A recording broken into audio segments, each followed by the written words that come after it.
super secret location deep within the mountains of Colorado, it's time to strap up, strap in, or strap on with your host, Shenanigans in One Shot. It's From the Ashes Radio!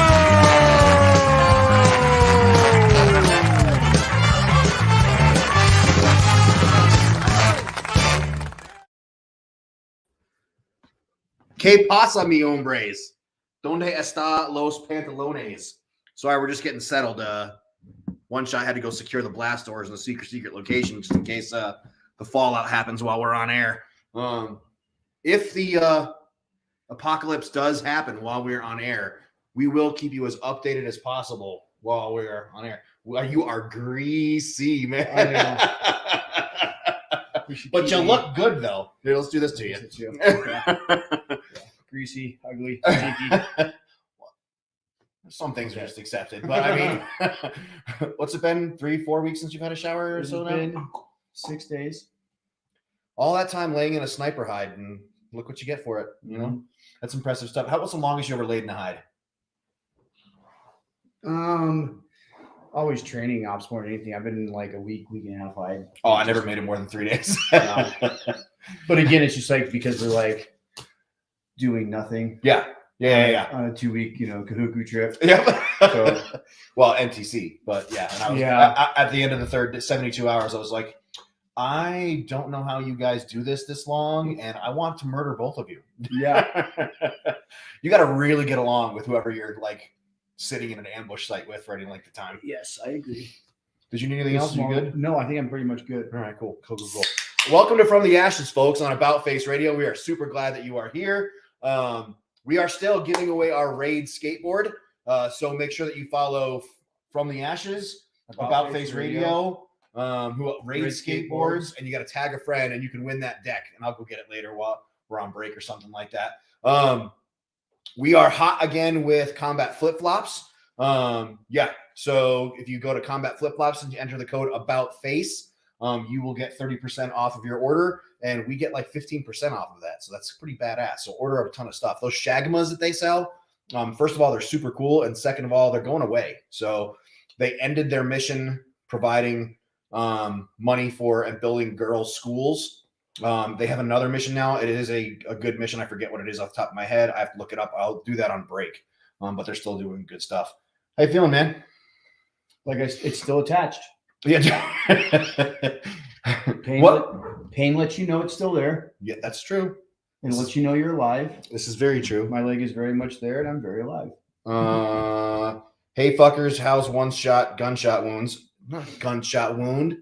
His hot air balloon got shot out of the sky. Why are you being like this, Eric Reed?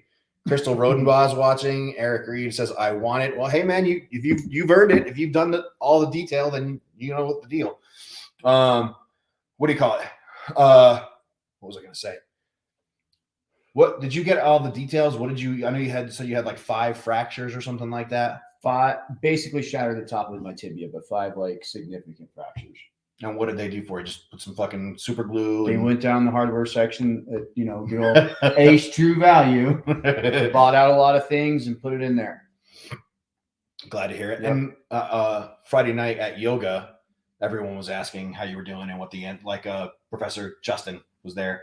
Oh yeah. And I love that guy to no end. Cracks me up. He does me too. The first time I was in one of his classes, he's sitting there. I forget what we were learning, probably arm bars. I forget. And that dude let the loudest fart rip I've ever heard in my life. And I'm like, dude, nice to meet you. I'll be in town next week. Do you want to roll One Shot? He doesn't, but Crystal will roll with you. And we'll go for sandwiches afterwards over at Jersey Mike's. So, but yeah, everybody was at the academy was asking for you and how you were doing and whatnot. And, those people that haven't had a chance to, head out to the super secret location to see you. So the whole world's asking, but yeah. It's still attached.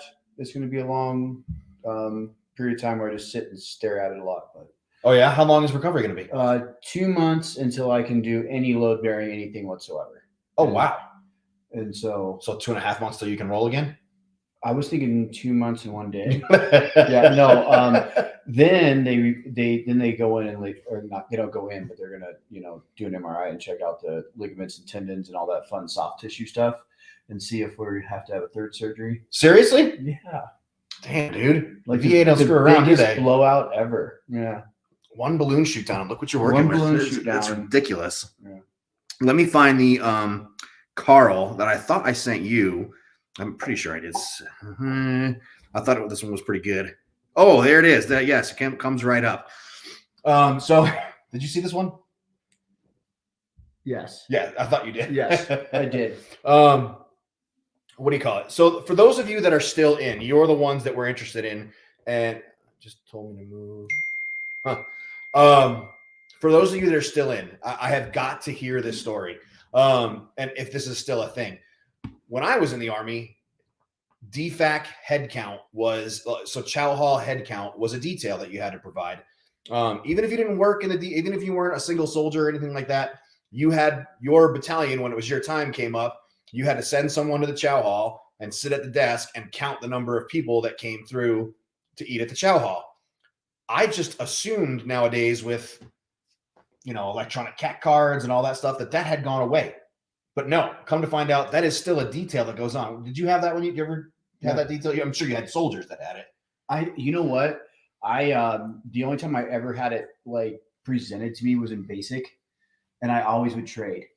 Oh yeah, that makes sense. I'll go wash dishes or people something. That didn't want to go do cool Army guy stuff, and basically like, I can get KP duty and eat extra food, and I'm like, what's the matter with you? Like, that sounds terrible. Sounds like something a fat guy would do. So I never did KP once. Really? I traded it every time. So it was funny because one of our all-time favorite websites is U.S. Army WTF Moments. And if you haven't had a chance yet, check out WTF Radio. Their shows are amazing. Things like Pop Culture Warrior is really cool. What are some of the other ones they have? Sergeant's Time is a great show that they have on WTF Radio.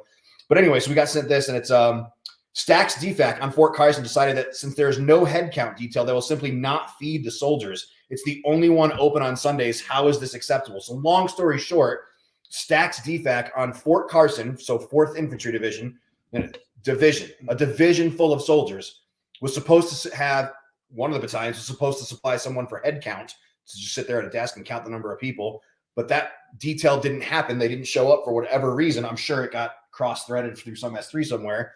And it never happened.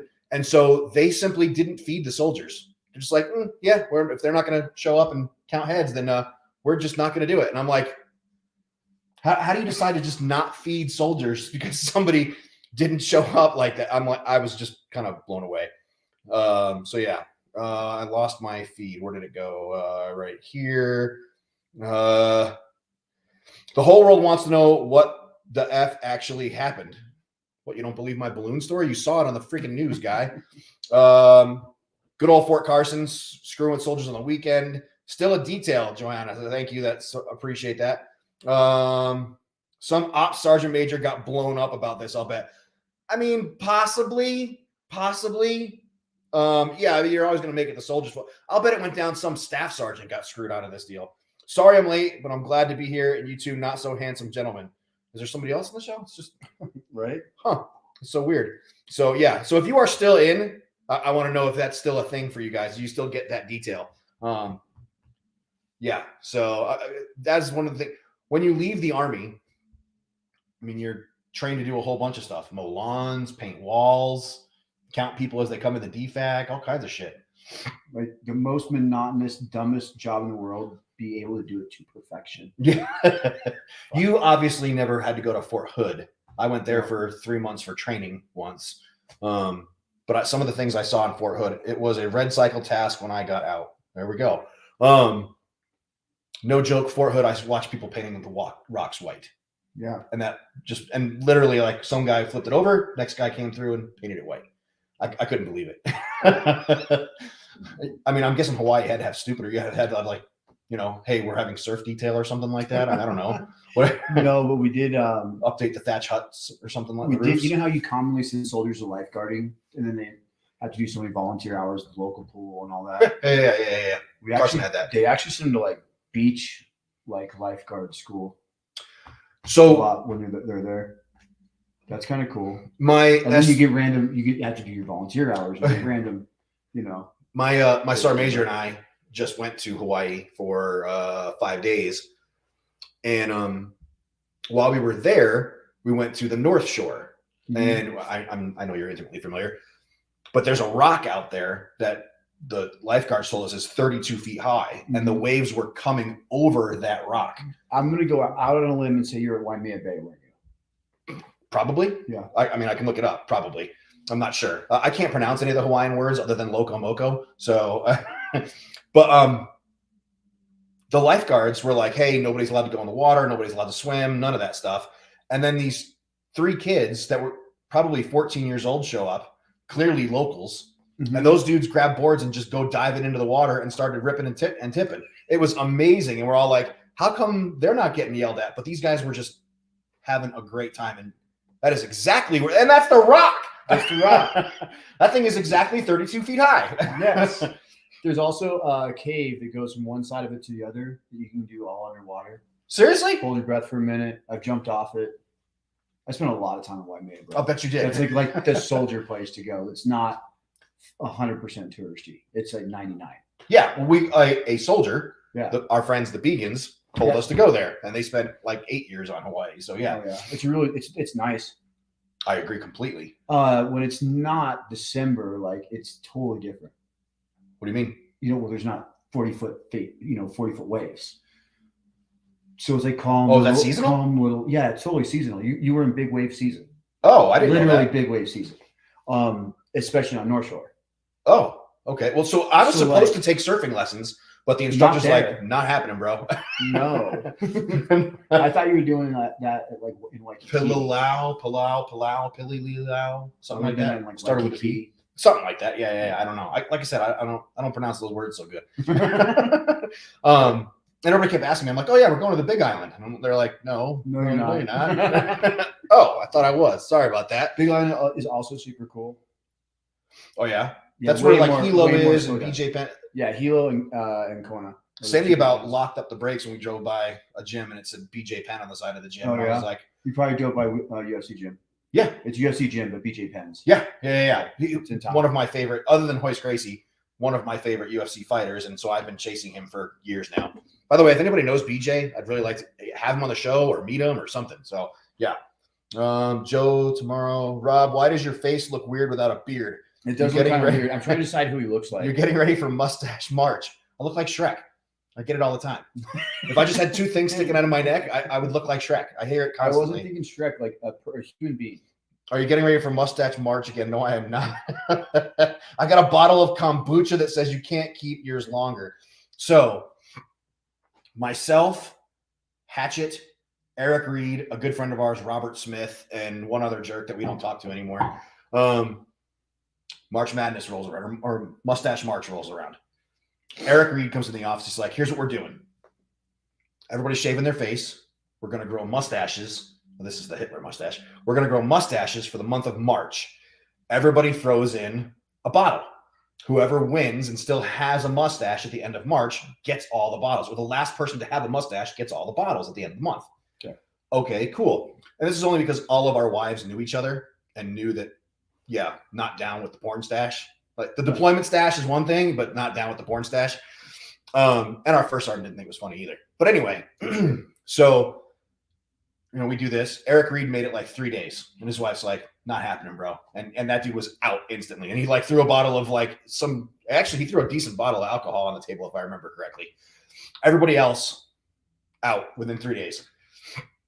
Me and Bernie, having that competitive nature that we do have, not happening. We went like 3 months. I was in California on a motorcycle ride and with like 10 friends, and my friends, everybody threw in like $50 for me to shave my mustache and a razor. I was on a ride with that Motorcycle Relief Project on Highway 1, and everybody's like, hey, throw it in if you shave that disgusting thing off your face. So I text Bernie a picture of me without a mustache. I'm like, hey, man, I shaved my mustache. You won. Congratulations. And he's like, nope, fuck you. Until I see you face to face, I'm not shaving my mustache. It was awesome. So anyway, long story short, we come back. I shave the mustache off. Bernie wins the whole thing. Like two days into it, he's like, hey, man, where's my bottle? I want a bottle of scotch. And I'm like, I just haven't had a chance to stop at the liquor store yet. I'll get it for you. Don't worry. Day 2, now he's getting all irritable. Or day 3, now he's getting all irritable. Hey, man, where's my scotch? I'm like, all right, you nag. I'm going to make this happen. I leave the office. I go to the liquor store across the street from our office in Parker, not far from your office. And I walk in and I say to the guy, I'm like, hey, I need the most disgusting bottle of scotch that you sell. And the guy kind of stands there looking at me. He's like, that's the first time I've ever been asked that. Normally people ask me for the most expensive bottle. They've never asked me for the worst bottle. He's like, hang on, let me see what I got. So he walks in the back. He comes out and he's holding these 2 plastic jugs. They're just covered in dust. And he's like, hey, a rep dropped these off a couple of years ago. I've never sold them. I'll give them to you. And I'm like, no, I have to pay you for them. This is for a bet. I'm obligated to pay you. So I paid him $30 for both bottles. And I mean, it looks like cigarette water. It looks like somebody put like Marlboros out in them and just put it into a jug. You ever notice there's a slight glow to that water? Cigarette water? Yeah. Okay, go ahead. So that's what I'm picturing. You're exactly right. It's exactly what it looked like. Like glowing urine. So yes. So it's about 2 p.m. I walk back into the office and I've got this paper bag all closed up, whatnot. And I hand it to Bernie. He's got this huge smile on his face. He's so excited for his bottle of scotch. And he opens up the paper bag, and I legit thought he was going to beat my ass on the spot. He was like, what the fuck is this? And I'm like, got your bottle of scotch, guy. You won the bet. Congratulations. He was really feeling violent at that moment. But as a PCS gift, he took a bottle of Jameson's. I don't know if you know, he's a welder. And I did hear that. He put it into a suspension spring for a truck and welded both ends of it shut, so I can't get to it. It sits on my kitchen. It sits on my shelf at home. Yeah, it actually was. Yeah. The best bet I ever lost. Screw you, Eric Reed. All right, so for those that don't know, tonight on the show we have, I believe it's called Extreme Adventure Veterans, and we're gonna have our friend Toby on right this second. So if everybody's ready, are you ready? Are you feeling good? You ready for this? I feel great. I'm kind of excited to hear. I like his Instagram. So I'm kind of just excited to hear what this guy has to say, but we're going to find out right this second. So here we go, folks. Toby, can you hear me? Yeah, I can hear you. I was on mute. I didn't mute you. I pressed the button. You look familiar, like we have ridden motorcycles together or something before. I don't ride momotorcycles. Oh, good. You shouldn't start. That shit's dangerous, man. Yeah, maybe I might break a leg or something, right?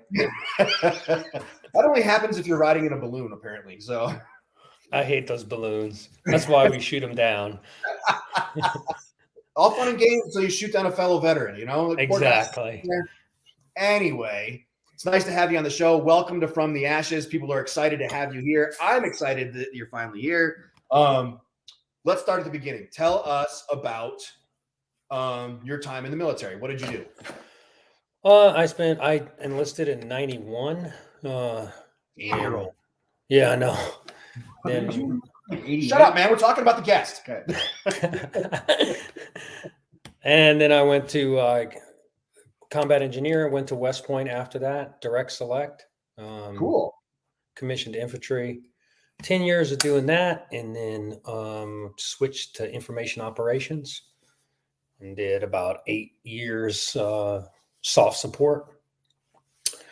And then the Army decided that I needed to go back conventional. And I said, "Oh yeah, thanks. Here's my retirement packet. Have a good day." So you hit all of the worst jobs in the Army: engineer, infantry, soft support. Nice job. Yeah. Absolutely. You got to have all the fun. Well, what year did you end up getting out then? 2016. Oh, very nice. Long and sweet career. Well done to you. So then you just get out, and of course you decide, hey, I'm going to start a not-for-profit called, and what is it called?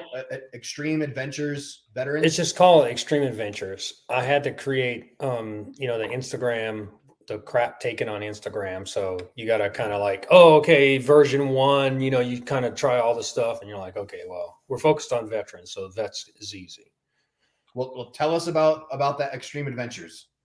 Yeah, I started about 3 years ago. I did it. I was doing it myself. I took 3 guys to Wyoming to hunt antelope. I went on a fishing trip called Montana Warriors on the Water in 2018. Met a guy, semi-pro bass fisherman. He lived in Wyoming. And I said, I want to go hunt antelope in Wyoming. He's like, you'll never do that. And I said, oh, really? Challenge accepted. I'll see you next year. Figured out how to get tags. Because it's really hard to get tags. The draw in Montana, I mean, in Wyoming is like 5% chance. 85% of the tags go to Wyoming residents and like 15% go to non-residents. And then only 5%, you only have a 5% chance in the 15%. Oh, see, because I mean, like, have you been to Wyoming yet? I have. I mean, you can basically walk around the highway there and just walk up to one and punch it in the face. There's so many of them. Yeah, I tell people it's like squirrels, right? Yeah, Like literally. You shoot one, you miss, you drive a mile, or actually 200 meters, you shoot another.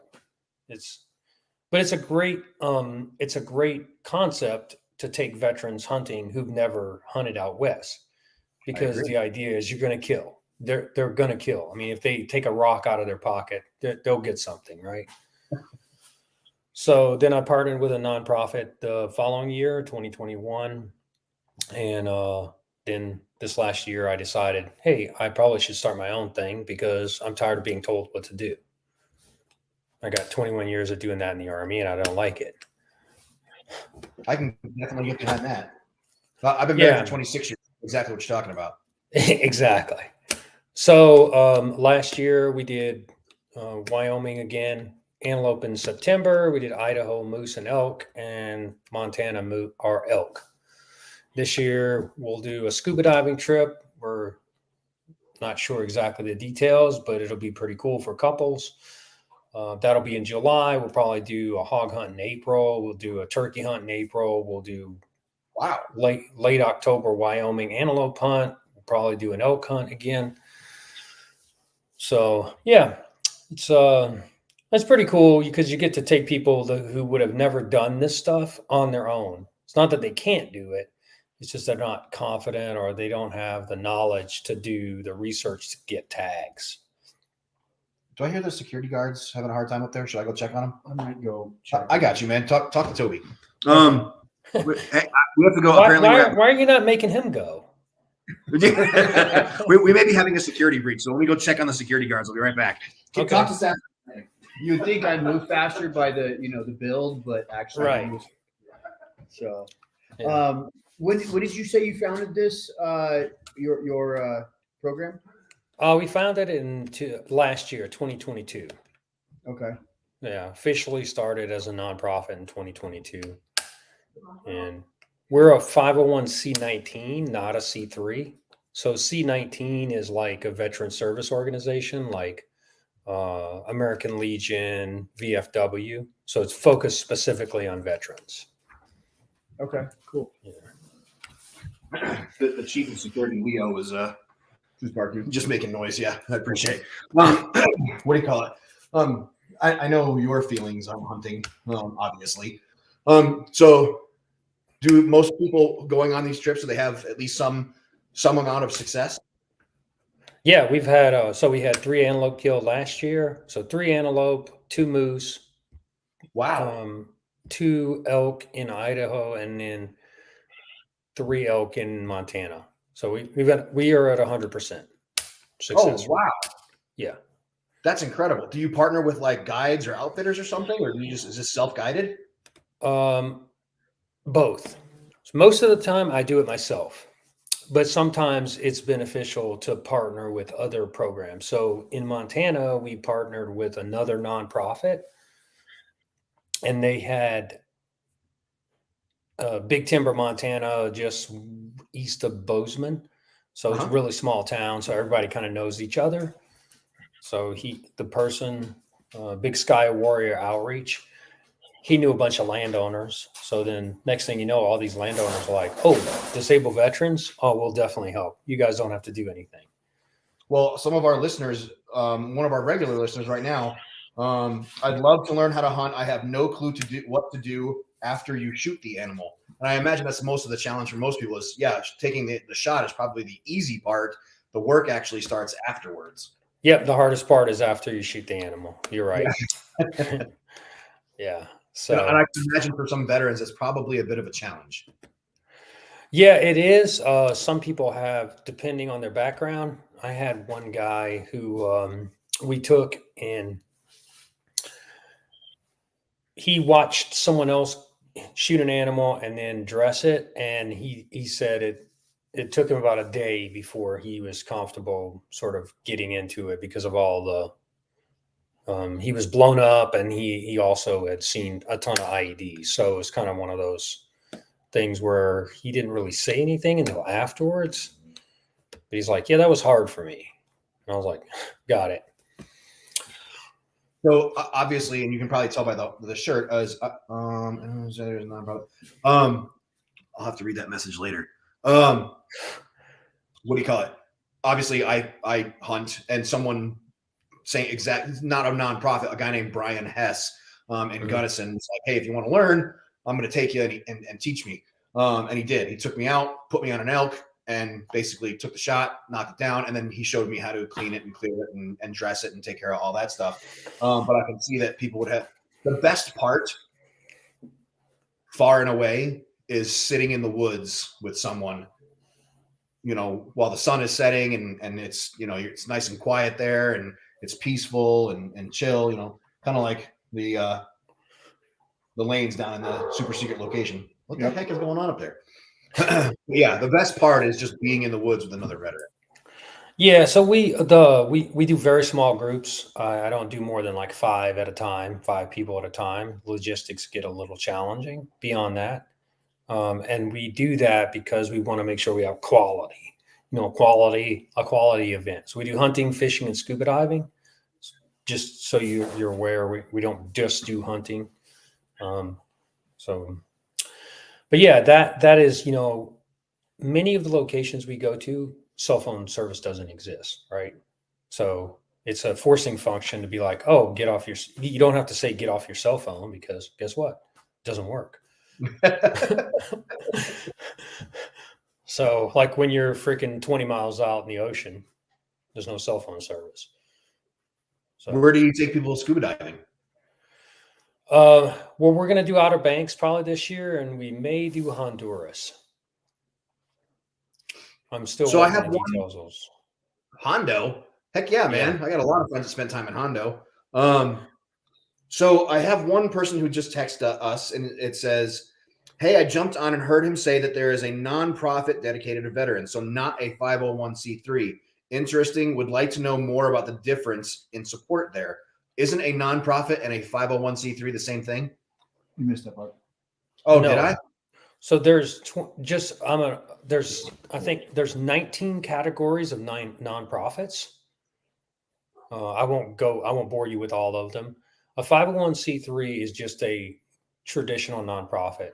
A C19 is focused only on veterans. And I did that for a specific reason. I've watched these other organizations, and I'm not bad mouthing anybody, but what I've watched them do is they get a ton of donations and then they run out of customers to serve. So they expand their mission, so like first responders and all this other stuff. And when I formed our organization, I said, I'm going to focus just on veterans. I'm not discounting anyone else, but this is the people that I want to serve.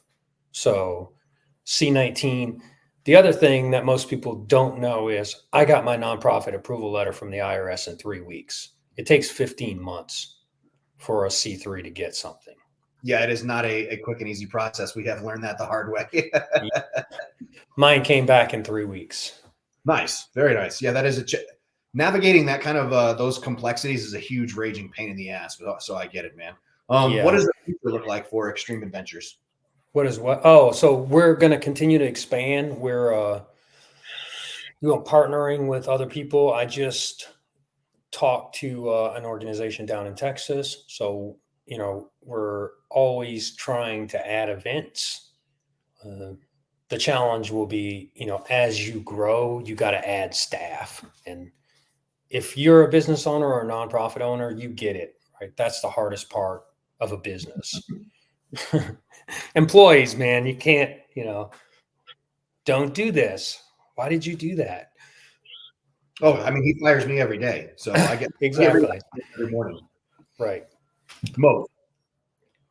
And it's like hiring competent people, right? And when I say that, I don't mean anything negative. It's just like, hey, do you know how to hunt and fish? Do you know how to, dress an animal? Do you know all the rules that are associated with stuff? Oh, why did you shoot on private land when you have Onyx? Oh, I didn't even check Onyx. Yeah, okay, good. Have a great day, buddy. So it's like everybody wants to appease the person that they're interviewing with rather than just being like, if somebody came to me and said, hey, I have no idea, I just want to learn and I want to help you, I'd be happy to, I'd be better off with a person that says, I have no idea what I'm doing, just help me understand what the requirements look like, rather than somebody saying, oh, I know, I've been doing this for years. It's like, yeah, and you're about to go to jail. Well, our chat is blowing up. So like Eric Reed is, again, same guy. He's like, hey, I'm in Texas. So apparently this dude wants to learn how to hunt. So I'm going to connect you with him after this interview. Yeah, we'll get you guys set up together. What do you call it? So based on the conversation you were just telling me, do you want them to have experience or no experience? The people that you serve, do you want them to have never hunted before, or do you want them to have some experience or scuba dive before or whatever? It depends on, well, for scuba diving, it would, it's better that they have a certification, right? That's sort of a requirement. It's not an absolute requirement, but it depends on the location. So like when we went to Montana this last year, our partner nonprofit said, don't bring anyone here that has never hunted before. It's going to be very difficult. And they need to have experience.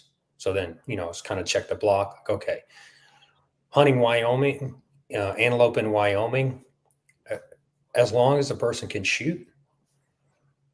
And basically what I mean is all they have to be able to do is just pull the trigger. Just put the crosshairs where I tell you and pull the trigger.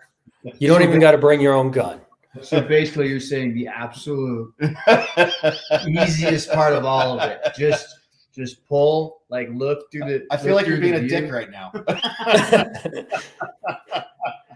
Oh, I feel like you're intentionally being a dick. You notice how when we first got on, Rob said he's an avid hunter. That doesn't mean he's an avid animal getter. You just I like to take my rifle for a walk in the woods. It gets lonely. Yeah. Well, last year when we went to Wyoming, we had 15 misses. So. Okay. So I'm perfect. Oh yeah. Hell yeah. I'm lined up then. That wasn't all by the same person, probably. Oh. Don't laugh at his jokes. They suck. Don't give him satisfaction. Hey, another listener wants to know, what is the cost to the veteran for this? For the most part, the hunt and everything is free. We are in the process of, you got to get there. So once you get there, everything's taken care of. Oh, really? Oh, okay, cool. And Yeah. like bring a tent, or how does that work? For you, yeah. No, we provide lodging. I feel like you two are going to get along. No, so the idea, like the way I look at it is I spent 21 years in the Army. I don't want to Army anymore, right? I don't want to sleep on the ground. I don't want to be uncomfortable. I want to enjoy myself. So I think everyone else does too. I like now, that. if somebody wants to sleep in a tent, I mean, I'll go buy a tent out of my own pocket just to let you sleep in it, I'll be like taking pictures, like, look at this fool. I hunt with a vet friend, Mike, and we were freezing our nuts off in freaking chesticle deep snow. And where were we? Somewhere in Colorado. I forget where we were. But yeah, it's like negative 12 degrees, and we're both like, this sucks. Why do we do this? This is stupid. Why are we doing this? I want to stay in a lodge with like an old overweight Polish woman cooking breakfast with a hound dog sitting on the porch next to us as we sip our coffee in the morning. I don't want to sleep in a tent anymore. So, and that's what we did the next year. It was great. Exactly. Well, we went to Idaho twice this year. We went in October. It was 80 degrees. The moose weren't moving. It was 80 degrees for 7 days. It was horrible hunting conditions. So we went back in November, and we ended up using an outfitter. Thank goodness we used the outfitter because it was 3 foot of snow on the ground and the guy had snow machines. Because if we wouldn't have had snow machines, we would have sat in our hotel room and cried. Hey, what do you call it? So check it out, man. We're out of time with you. As much I could spend the whole rest of this show tonight talking to you about hunting. What do you call it? But we're out of time. So One Shot here is going to give you the rules of the road for the next 2 minutes. Hit them, bud. All right. So last 2 minutes is your 2 minutes, your time to shine. If there's anything we glossed over, anything that you think is of uber importance, you get 2 minutes to tell us about it. Might just be the weather, but sometimes there's some really good stuff that we gloss over. It's your time now. Yeah. So Extreme Adventures, www.extreme adventures.org. We don't take applications. We take referrals, word of mouth. We are looking for access to hunting lands and hunting opportunities, also scuba diving and fishing. So if anybody's interested in donating or assisting, please reach out to us. We'd be happy to help. If you're interested in learning how to hunt, I'd be happy to talk to you. But I'm not going to give a gun to somebody I don't know initially.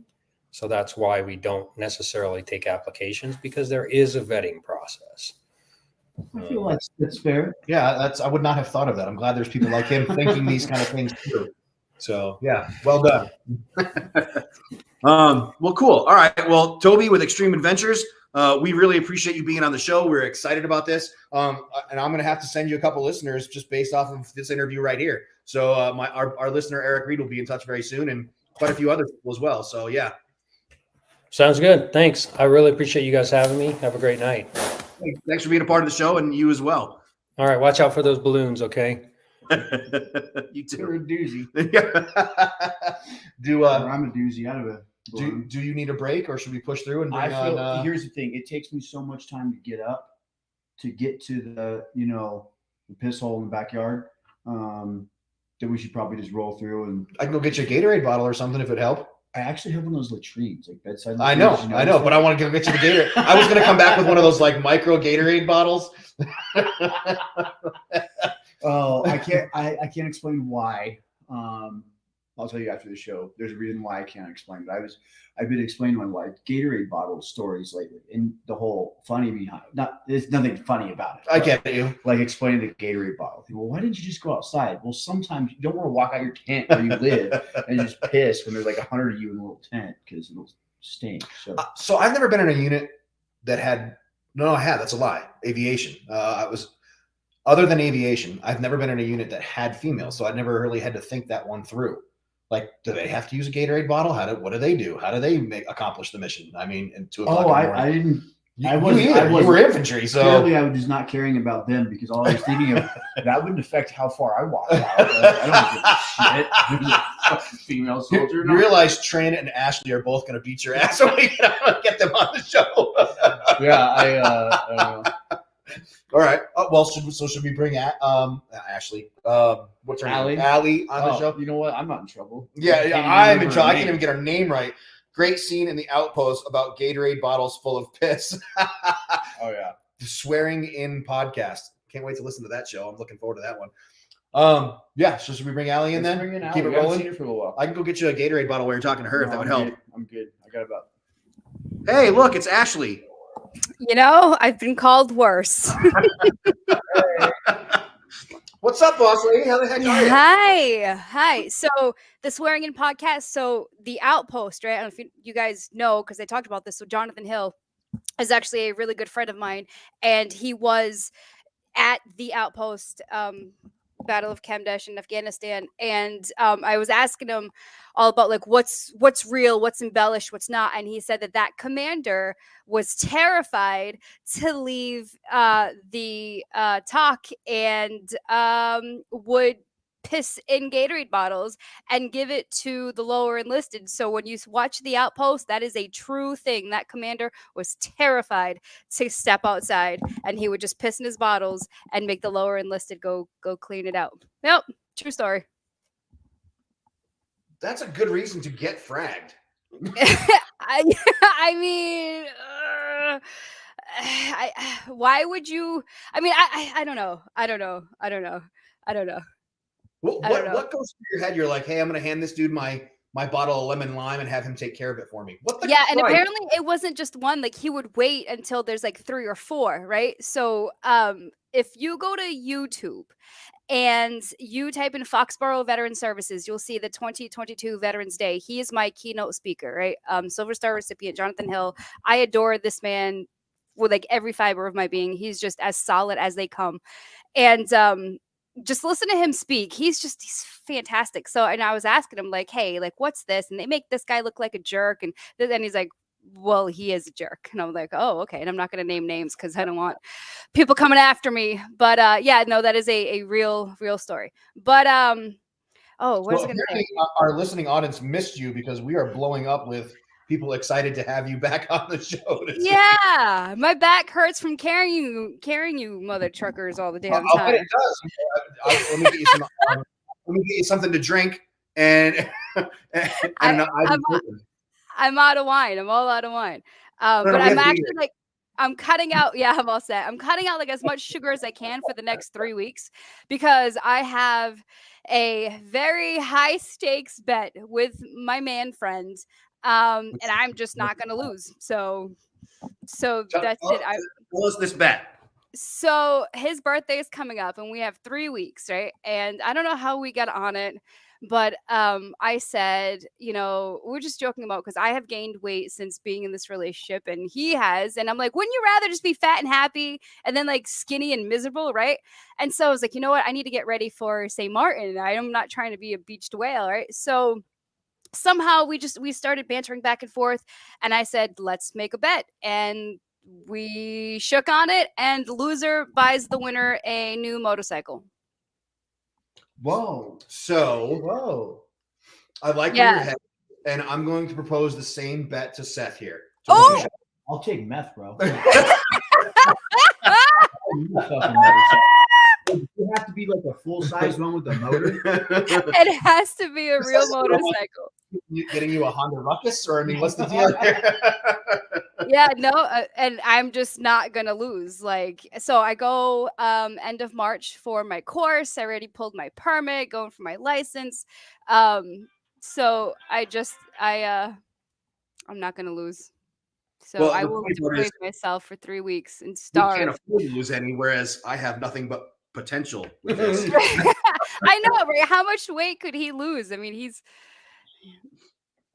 at a whopping 116 right now. So yeah, I mean, I feel like it will be. I haven't been 116 since I was enlisted. I'm not 116. I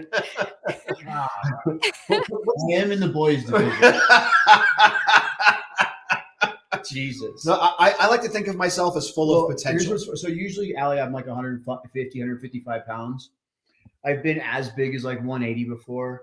Well, the month of my last knee surgery, because if you remember, I just did knee surgery on this like 5 months ago. I got up to almost 190. Like it was just like fluttering on that 90. Oh boy, I got big. And so then 2 weeks later, it was mostly gone. People say struggle. I don't know what it is. Shut up, Dick. Yeah, shut up. Nobody asked you. So Joe Tamaro says you will lose. That's my man friend. So I love the title man friend. That is my new favorite term. Now, Joe, I need to know, what is your name for her? Because if you're a man friend, she's not, I mean, is she woman friend? How does that work? No, he addresses me as his girlfriend and there are several nicknames that he calls me. But like boyfriend, like I'm just too old. Like it sounds like, oh, I have a boyfriend. Like I don't like that. Like he's a man, right? He's my man friend. Not like, oh, I have a boyfriend. Well, buying you motorcycles, I need a new man friend too. Yeah. I could help you. He's got some single friends. Are they chubby chasers? I don't know, actually. I'm gonna have to poll his friends. If their words aren't, I like them real thick and juicy. I prefer to think of myself as well marbled. Sure, I'll have some. I like that. Well, we have burned all of our time with you talking shit. So was there anything that we should discuss as far as Yes. benefits? Yes. So yes, I want to talk about DIC real quick. Because otherwise Trin is going to Dick. stab us. Yeah, well, he can wait. So DIC, right? DIC, dependent indemnity compensation. If you die of a service-connected disability, your spouse will get DIC.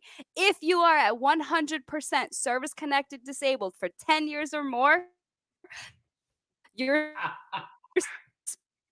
I'm okay. So even so if, Hang on, I gotta bring Trin in for this one. This is good. I just gotta clear up one thing. Just gotta clear up one thing, Allie. So what you're saying is, Trin, you're on too. even after I die, I can still give my wife dick. that's exactly what I'm saying. Yes. Okay. And depending Trin on the is size Allie's- of the Allie's dick, it will Trin. Hi, Trin. How are you? Depending on how many years you've been service connected at 100%, right? You got to be 10 years or more.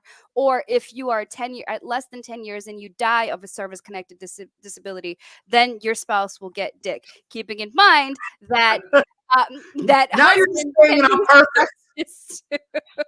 DIC, dependent indemnity compensation. You have to file for it. It is not automatic, but if you are 100% or more for 10 years, 100% for 10 years or more and you die, please tell your spouse, preferably before you die, that they can go and file DIC, okay? And it's money every month for the rest of their lives. So with that,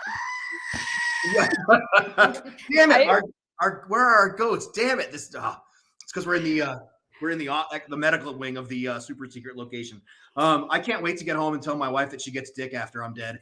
yep, she sure does. Oh. Bye, All right. boys. I'll see you next week. Allie, thank you so much. I really appreciate you taking time out of your Monday. Hey, good luck with this. I mean, I kind of hope you win a motorcycle, to be honest, because Yeah. we're going to Trin at the end of April, and I know I'm riding. I think he's planning on riding on the back of the bike. I'm in the sidecar. Yes, and so yeah, I'm and gonna have a frying pan, a wooden spoon. and, Yes. Yeah. and Trin rides an Indian, so you guys are going to be good friends. Come Yeah. on, Allie. I got my eye on the 2023 Indian Scout. It's going. So maybe next time when you see me, I'll be all vroom vroom. So Okay. bye, guys. Bye, Allie. Thank you. You're welcome. Trin, welcome to the show. How the heck are you? Hey, I'm well. How are you? Man, I'm working hard. He's got a whip across my back, so you know how it goes. Yeah, I know how that goes. But yes, the thing to resolve your dick problem is that you just you said it, I didn't. But You is do work. those spouses. Just So- something to consider. I often do. All right, so talk to me. So first of all, what's going on in the legal world? How you been? Oh, it's been good and busy, and lots of people need lots of help. You know how it goes. I do. And the time after Valentine's Day, I'm telling you, it's a thing. Is that like the divorce rush time of year? You tell me. Is I'm it? asking. I think so. I think there's been a lot of work after Valentine's Day. Maybe it's a coincidence, maybe not. I don't know. I wish you could see some of the comments that we're getting right now. I'm divorced. She is already getting dick. Yeah, our listeners are a bunch of 4-year-olds. So what's going on in the legal world there, Trin? How are you? I'm good. So today I want to talk about DFAS and how DFAS is not a friend to anyone. But I got to tell you, DFAS doesn't care about you, and they definitely don't care about your STBX, Your STBX? your soon to be X. Oh. This is how we keep it on the show. But yeah, so the thing about divorces and DFAS is people think that there's this 10-year rule, and if you don't meet the 10 years, then nobody can get retirement, things like that. So not true. But the most important thing to remember is DFAS doesn't make rules for family court. They just don't. Now, the 10-year rule that DFAS has is, do they pay that money directly to your ex at that point, or do they make you do it from where you are? But DFAS will not do your math for you. DFAS is not going to figure out what your divorce decree needs to say. And in Texas, it's the domestic relations order that's going to give your it could be your military spouse, some portion of your retirement. And so you want to do that right the first time, because it's a pain to send the order to DFAS and then they say, we're not doing the math for you. Too bad. So sad. And you have to go back to court to get an order that actually gives actual numbers. So I'm just saying that today because I've had a lot of veterans who think that the 10-year rule means if she didn't stay married to me for 10 years, it means that she doesn't get anything. And that's not true. So. Wow. Yeah, that's all.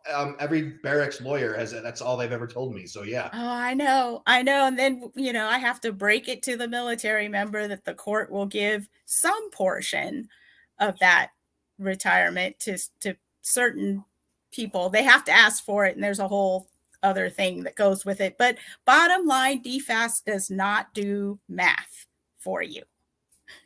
So either way, more Did importantly, you say the finance department of the military does not do math. Yeah, exactly. No. People listening to this right now, banging their face on their keyboards. And basically, what I heard her say too is, either way, some dependa is getting $1. Oh, yeah. One way or another, she's getting $1. Maybe, unless she has, yeah. That's why the veterans need lawyers like us at Oconell West. Well, how can they reach you at Oconell West? You can give us a call. You can look us up. We have a really great website. But yeah, we're always available. So all right, talk to us. All right. Trin, it is always great to have you on the show. You always come with depressing yet important information. We really appreciate it. And will I be seeing you in April when we come down for the broadcast? Absolutely. And I was going to tell you, I have a fifth wheel if anybody needs a place to stay, because we don't camp like the old way anymore. Well, I may take you up on that. That actually may be a thing. I was just going to crash on Doug's couch, but heck, I may take you up on that. Hey, you let me know and I'll go park it wherever you want. Well, I've slept in close proximity to Doug before, so yeah, we'll make something work. Thanks, Yeah. I appreciate that. You betcha. Hey, thanks a lot for being a part of From the Ashes on About Face Radio, and we'll see you next week. You bet. Bye. Later, boss lady. Bye. Press this button here, and we are good. So, what was I going to say? Oh, a couple things. So, I want to give this to you. I really, really want you to have this, but I need you to go on the Instagram. I'm going to poke you in the face with it. Sorry. I need you to go onto the gram and follow About Face. I need you to follow From the Ashes. I need you to follow Raid Skateboards, and I need you to tag a friend. You really want this. This thing is sweet, dude. So yeah, don't forget. As of right now, yesterday, our board of directors, our buddy Nick on the board of directors, got our website stood up.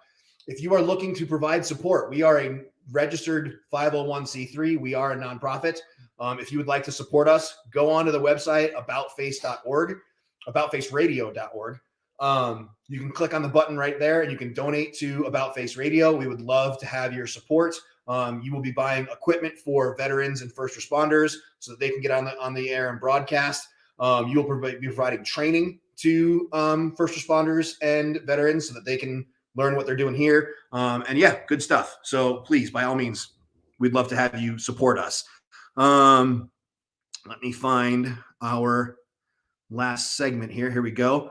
So very important for us here on About Face and From the Ashes Radio. We always try to remember those that came before us and those that, we served with, or that we know someone that served with as well. There are names that just should not be forgotten at any point.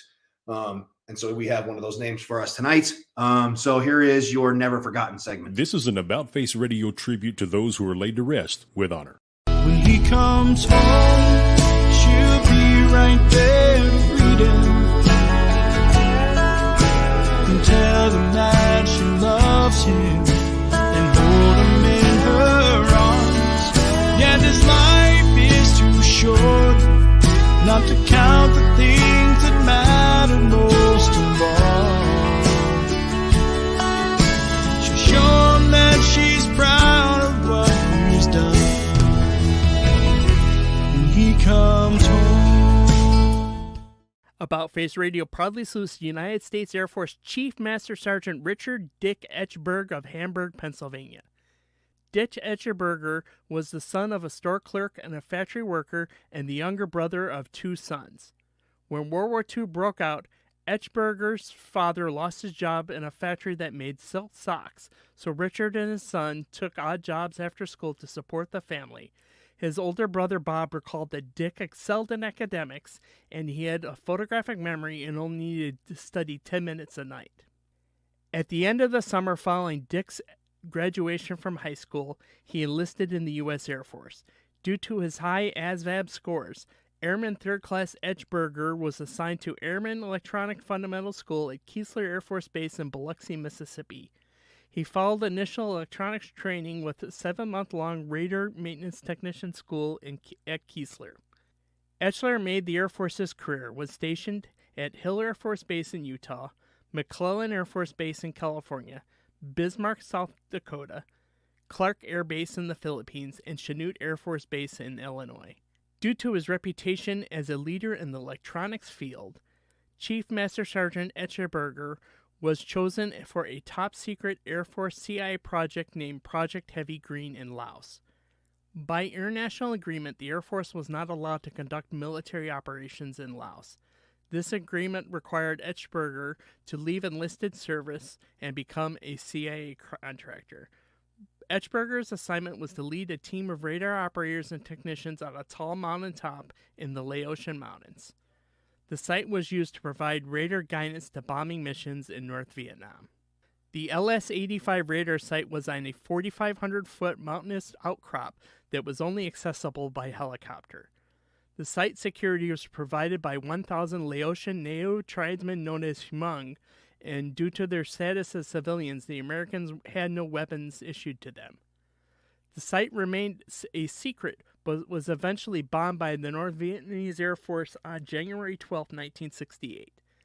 This caused the Air Force to reevaluate security at the site, and the Americans were issued weapons. On February 26, 1968, the U.S. ambassador to Laos telegraphed the Pentagon that security at the LS-85 site could only be guaranteed for 2 weeks. This admonition would prove to be hauntingly accurate as the site was attacked on the afternoon of March 10, 1968 by rockets and mortars. The Hmong forces at the base of the mountain were also in direct contact with North Vietnamese Army troops.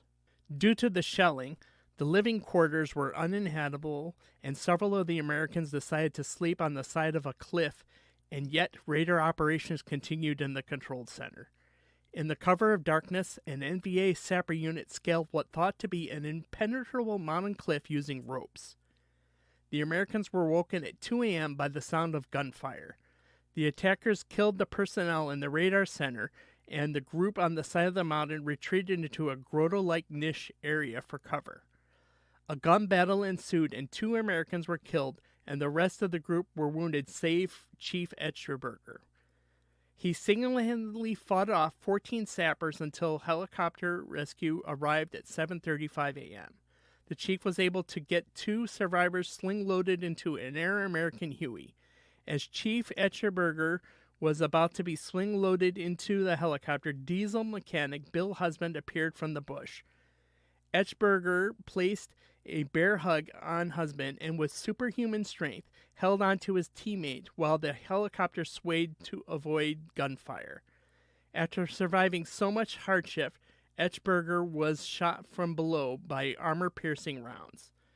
The chief was transferred to a C-123 aircraft and was flown to Udon Royal Thai Air Force Base. He passed on the flight to Thailand. Chief Etchberger's funeral was attended by 2 busloads of military brass, but due to the classified nature of the radar site, the family and community were unaware of the reason for the turnout. The official military account for the chief's death was due to a helicopter accident. The following December, Chief Etchberger was posthumously awarded the Air Force Cross. The story of the radar site would remain secret until it was declassified in 1982. The Chief's award was finally upgraded to the Medal of Honor in 2010. His medal is on display at the Senior NCO Academy at Maxwell Air Force Base in Alabama. On behalf of About Face Radio and a Grateful Nation, thank you for your service.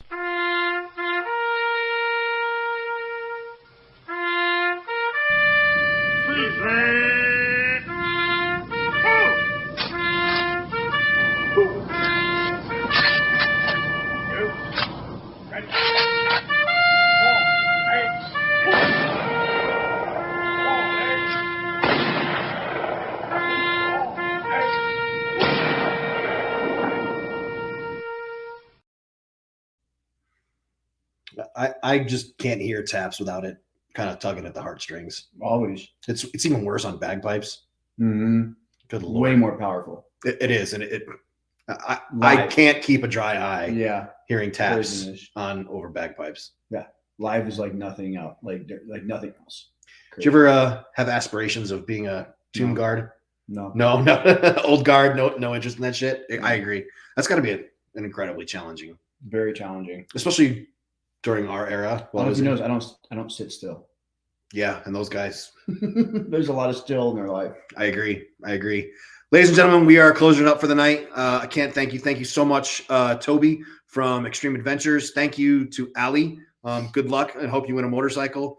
Trin, thanks for being a part of the show. And all you listeners, you guys are the only reason that we do this. So thank you so much for being a part of the show.